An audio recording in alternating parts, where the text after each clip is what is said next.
Welcome on in, golf fans. It's your boy Gsluke here with our course breakdown for this week's 3M Open. Gonna break down what to expect from TPC Twin Cities, your venue for this week, to get your research started for DFS and for outrights, and to go out there and have yourself a profitable week. Last week, we had our last major, the Open Championship, and oh boy was it a print fest, especially for showdown and props over the weekend. Ended up being one of our better weeks of the entire year, and hopefully looking to build on that for a smaller field this week. A lot less people really putting their time and effort into the 3M Open, which means for us hardcore golf fans, we can really, get our hands dirty, dive deep into the stats, and go out there and have ourselves a week. So looking forward to it. Let's go ahead and get our research process started. This will be the fifth time that we've seen TPC Twin Cities, and last year was the hardest we ever saw it play. So your scoring average was actually over par last year, 0.45 shots over. Every other year played significantly under par. So there was a little bit of a different trend going on with the weather. It was a little bit windier than what you're used to seeing, and the scores definitely reflected that. Your winning score wasn't as affected with Tony Finau still shooting -17, but especially when you get outside of that top five, scoring was a lot harder to come by. In this course, anytime you get that wind, the reason why it gets difficult is with all the water out there, right? It's the real, I'd say, key characteristic of TPC Twin Cities is all of the water they have up there, right? It's the state of lakes, right? It's known for being extremely aquatic up that way in Minnesota, and that's definitely the case with this golf course. Almost every single tee shot has some sort of hazard in play. It's not always a lake or a water hazard. Sometimes it's a natural area that's more marshy, more of that long fescue grass, and kind of like you saw there for the Open Championship, where you can really get into some nasty spots. So we'll talk about key stats later, but driving accuracy comes into play because of that. But when you get windy conditions, all of those, 40, 50-yard misses that'll get you into those, natural hazards come into play, right? Your misses are exacerbated when you have those crosswinds, and it's kind of looking like early on this week that we might get that once again. So worth noting that last year played a little bit harder, and that might be what we get this time around. A few other things with the weather. It's also been extremely dry and extremely hot in Blaine, Minnesota for the last few weeks. You've had temperatures in the 90s, close to 100 degrees for a few days. Tuesday, Wednesday this week are going to be in the upper 90s in terms of temperatures, and though there's a slight chance of rain, if that ends up holding off before lock there on Thursday, you're going to be getting a fiery golf course too, which would also add to the water balls, right? You'd have more balls, running through fairways and into hazards, sand bunkers, that sort of thing. So this time around, if we get a windy and firm and fast TPC Twin Cities, might play even more difficult than what we saw last year. So the weather is going to be a huge factor here. We're going to have to see if it rains up there in Blaine this week. If not, expect to see this place playing a little bit more difficult. A few specifics. It's a par 71, so very similar to some of the recent tracks. It's a 7,431-yard golf course in mostly bent grass from tip to toe. So you've got bent grass greens, you've got bent grass fairways, the tee boxes, the approaches, all of that is just going to be a pure bent grass surface. And the only real difference is that the main rough is going to be a bent grass rough. Actually a Kentucky bluegrass rough, to be specific about it, but you do have patches of that long fescue grass. So the main rough is going to be like 4 inches long, but like I mentioned, you do have some natural areas where the rough will get, I'd say 3-4 feet long sometimes. So it's a difficult track off the tee. You're going to see a lot of water hazards in play. And in fact, water's in play on 15 of 18 holes.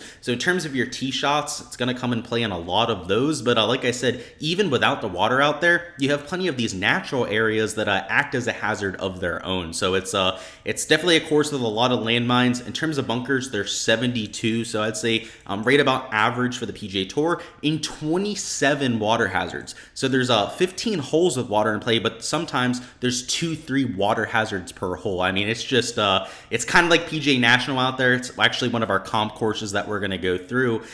You have to be able to avoid the landmines, right? It's about going out there, setting yourself up for birdie looks, because when you avoid the water, there's going to be, pretty easy birdie looks, right? Like 150-yard iron shots to relatively receptive greens, at least for most iterations of this event, which is why you have winning scores that take it far under par. So last year's scoring average, plus 0.45. 2021 was minus 0.56, In 2020, minus 1.05, so getting slightly easier. And then for the first iteration in 2019, it played to a minus 1.55 scoring average. So as the years have gone on, it's got about half a stroke harder, right? There in 2021, it was minus 0.56. So the biggest jump was from 2021 to 2022 there last year, with over a full stroke difference. And if it is indeed going to be firm and fast, maybe we see it tick up another half a stroke. So this course has gone from a birdie fest when Matthew Wolff won, arguably even a birdie fest when Michael Thompson won there in 2020. But by the time we've gone to Cam Champ and then Tony Finau winning just last year,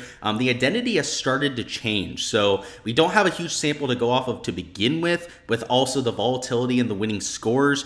There's not really a true identity around TPC Twin Cities. So we've kind of got to be careful with some of the analysis that we're doing. So I think the year that's going to be most valuable for us is going to be 2022, just because it did play on the harder side of things. So with that being said, driving accuracy percentages were slightly higher than your tour average around TPC Twin Cities. It was 63.6% last year, which is about 3.5% higher than your tour average. Your green regulation percentage was 66.8%. So that's very marginally higher than your tour average at just 0.9% higher. So it was a little bit easier to hit fairways than most golf courses, a little bit easier to hit greens, but your missed fairway penalty was well higher than your tour average, and your average penalty strokes per round was #1 on the PGA Tour, right? This is where the difficulty comes in, okay? There were 0.76 penalty strokes per round last year. That's a 0.39 higher than your tour average. That is more than double your tour average when it comes to penalty strokes per round. And that means that pretty much every player, right, is hitting at least one ball in the water per round. So if you're not a big fan of huge scores, double, triple bogeys, people just completely ejecting from golf tournaments, like what you see at the Honda Classic, then this probably isn't the golf tournament for you. So it's volatile. It's going to be absolute madness from the time that they start there on Thursday morning, and expect to see a lot of volatility on the leaderboard as a result. Your greens, like I said, are bent grass. They do run at about 12s on the stint meter, so back to your fast American greens. So for players that were over there playing the Genesis, playing the Open Championship, there might be a little bit of a adjustment that needs to be made, right? Going from greens that are running like 9.5 on the stint meter to over a 12 on the stint meter. But for those that were over here in the alternate field event, probably going to play like what they're used to week in and week out. Your designer was originally Arnold Palmer here in 2000, but it was recently renovated in 2018. You had added length to the course. You also added slightly harder greens there in 2018. Just made it a little bit more playable for the PGA Tour. All right, and now to take this place hole by hole. So first off, starting on the front nine, got a little dogleg from left to right. So depending on how aggressive you want to be, you can really force it down there towards the green. But given that a lot of people are starting on hole one, you're going to see a lot of people being a little bit more conservative. So most players will use a driving iron to get it out there in this vicinity, leave themselves a 9-iron, probably a pitching wedge in, and a birdie look, especially to some of the easier pin locations. So this golf course, you're going to see a lot of weird angles off the tee, right? If we go back to the tee shot, you'll see that this fairway is set at an angle to the tee box. So though there's a real easy to approach shots, the greens are pretty large. I mean, look at this, right? One of the larger green complexes we've seen for a few weeks. The tee shots are definitely a little bit more difficult.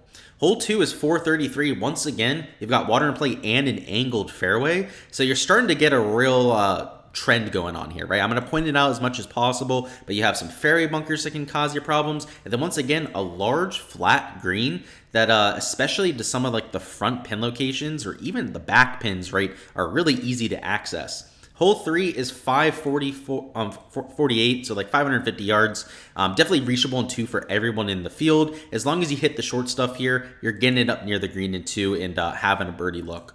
Hole 4 is 179. This is a par 3. The water doesn't come into play very much. I mean, if you miss it left, you're going to be in the water. But like short, right, that's just more aesthetic than anything. The sand bunkers are actually more prominent and a little bit more of an issue here. So hole 4, it's a tricky par 3, a little bit of a smaller green too. Hole 5 is 411, another shorter par 4 and one that you're definitely going to lay up off the tee on. There's no incentive to hitting driver and getting it into that sand bunker there. Just get yourself into position, leave yourself a wedge in, and once again, leave yourself a birdie look. Hole 6 is 593, a kind of tricky tee shot. One that if you're a little bit longer off the tee, you can bite off more of this corner and set yourself up an angle into the green. It's kind of similar to the third hole at the John Deere Classic, right? Where you've got that same look from left to right, a little bit of a downhill tee shot, and then water in play up the left side. So it's very similar to what you saw a few weeks ago. Hole 7 is 381. It's another hole where I guess you could hit a driver and try and force it up near the green in one of the bunkers, but the smart play is to hit a driving iron and then a wedge. So this course, especially on the front side, doesn't have that much intimidation, other than the water hazards. Hole 8 is 205. You will see one or two players nuke it over the green and into the water hazard because there is a little bit of a downslope here that if you land it onto, can spring it a solid 15 yards forward. But I'd say a trickier hole because of how thin the green is, right? You don't have much of a landing zone to work with. You have to have real precise distance control, right, to hold number 8. And at 200 yards, that isn't easy.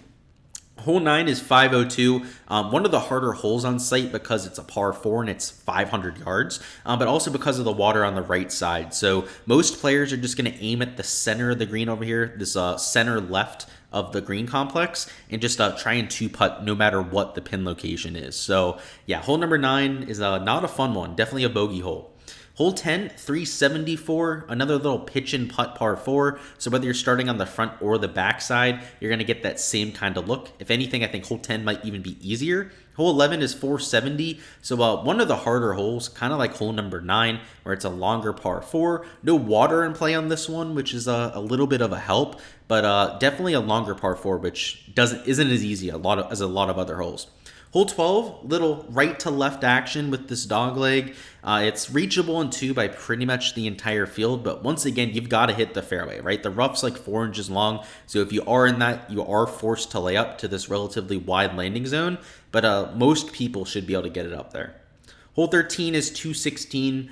This is a tricky little par 3. It's longer. It's not the largest green that you have here in the golf course, and it's well bunkered too. Hole 14, 416, you have water the whole way on the left. It's going to be bailout city to the right in these fairway bunkers. But even if you do that, unless you catch it fat, right, and hit it in the water in your second shot, like you should be okay, right? Most people are laying up off the tee. They're hitting an iron off the tee.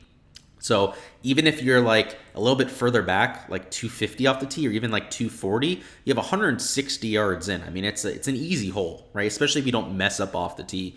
15's 451. It's pretty straightforward. Not sure what to say there. It's a standard par 4. 16, same thing. I guess there's the water to the right, but kind of like at PGA National, unless you hit an absolute shank, you're not hitting it in the water over here. If there's going to be severe, side winds that are coming through, if they're going to be 20, 25 miles an hour, then maybe it comes a little bit more in play. But I don't know. You look at this course overhead, you don't think it's that difficult, right? There's going to be birdies out there. The guys that have their game are going to shoot 6, 7 under par. It happens every single year. But because of this water, especially if it gets a little bit firm, you're going to see a lot of blow-up holes too, right? And that's where the scoring average, might be a whole stroke over par. And hole 18 is a par 5. This is an iconic finishing hole. If you hit it in the fairway, if you hit it right on this marker right here, the direct line to the green, let's just move hole marker 2 over there, is 220 yards. People are going to go for that, right? Unless it's directly into the fan or something like that. You miss the fairway here, and this becomes a hard par. If you miss over here in the rough, you're for sure going to be laying up over here, and then you're left with your regular 100-yard wedge shot to a real thin green and with water the whole way up, right? So, if you miss the fairway with your tee shot, it's not even easy to hit the fairway up here with your layup. So if you hit it in one of these fairway bunkers, you could chunk it into the water and make a double bogey. Even if you hit the fairway and go forward in 2, you're going to see a lot of people that hit it in the water. It seems like there's an absolute magnet in there on hole number 18. It's a fantastic finishing hole, and I think it perfectly sums up the golf course. You hit 2 good shots, you're for sure making birdie. It's as easy, as straightforward as it's going to come. You even just slightly miss one of your 2 shots, you're going to have a hard time even making bogey on this kind of hole. So it's just, that's pretty much the case around every single hole at TPC Twin Cities, which adds a little bit more of a ball striking emphasis than I think most people would expect at an easy golf course. Now that we've seen the golf course, let's go through our key stats of the week and the sort of metrics I'm going through to identify our top DFS and outright plays. So first up, shots gained approach, right, which is 99% of the time going to be my number one key stat. But this week, we really want to look at players that are good in the middle tier iron ranges. So like in terms of proximity buckets, 150 to 175 yards, 175 to 200 yards are going to be a lot more prominent around TPC Twin Cities than you'd see for most golf courses. The reason why? A lot of forced layups, right? Just in general, you're going to have a few extra holes in that middle tier range in terms of par fours, but because of some of the holes that force you to hit a driving iron off the tee, you're going to have a lot of 9 and 8 irons this week. So trying to hone in on the players that do the best in those ranges. I mean, 6, 7 irons too, going to be absolutely worn out by the time we get to Sunday. A little way to try and find an edge. Last year, Tony Finau was a top 10 in all of those iron categories. Now, last year he was on absolute fire to begin with the irons, so he was like top 10 in almost every category to begin with. But once again, a reason that he was an excellent play and somebody that you could have ridden for an outright win last year, right? Back-to-back wins after winning at the Rocket Mortgage. So shots gained approach, always important, but if you're going to look at anything, look at a player's recent form coming in, how they are setting up for this kind of golf course, and then specifically some of the middle iron ranges, 150 to 175, 175 to 200. Next up, we've got ourselves shots gained off the tee, and by hole breakdown, you could tell, right? Off the tee, accuracy matters here. So if you're looking at driving accuracy, if you go out there, you look at good drives gained, just regular old shots gained off the tee, going to be extremely helpful this week. And another stat we can look at, and I'm throwing this into my model this week too, is shots gained off the tee at courses with a bunch of water. And there's not a ton of courses to use for this data, right? You've got TPC Twin Cities, PGA National, I would say TPC Sawgrass you could throw in there too. And then TPC Southwind, right? That's the home of the FedEx St. Jude. You have a bunch of water balls there too. Maybe you could use Muirfield Village, right? Home of the Memorial. There's a bunch of water balls at that golf course. But outside of those like 4 or 5 tracks, there's not a bunch that you get just unlimited water balls like you're going to see this week. So looking at shots gained off the tee at those kind of golf courses is kind of a whole game of its own, right? Avoiding those hazards, avoiding the areas of penalty pretty much under all means necessary is a skill of its own. So you might want to look at that too.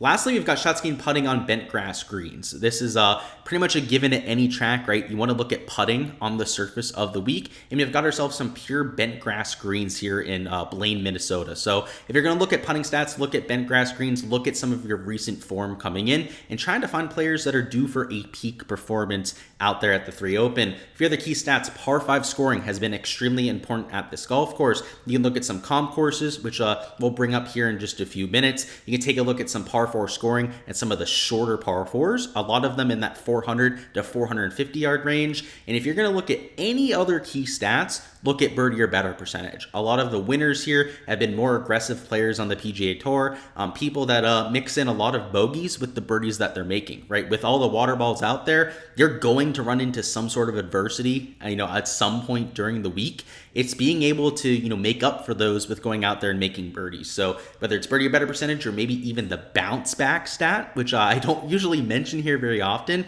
that might be a really good way to try and take the players that can make up for those mistakes. All right, and now in terms of comp courses, right? The similar tracks on tour that you might want to consider for your models. Number 1, we've got TPC River Highlands, which when we were over there at the Travelers, I mentioned Twin Cities as one of my top comp courses. They've got a bunch of water around the Travelers, and you've also got a similar agronomy perspective, and usually the similar type of players finding success. So there's been a lot of crossover success. It just makes sense from the agronomy and the visual perspective. A lot of water balls too. So I guess if we're looking at shots gained off the tee at this water ball courses, River Highlands would be more of like a fringe option when it comes to the water balls, because it's usually like the top 5, top 10, but it's not always up there in like the top 3 in terms of water balls, but pretty damn close enough off the tee. So River Highlands this year, of course, was an elevated field, which is not what we're going to get this week, but definitely something you can look at for some comps. Number 2, we've got TPC Deer Run, so the home of the John Deere Classic.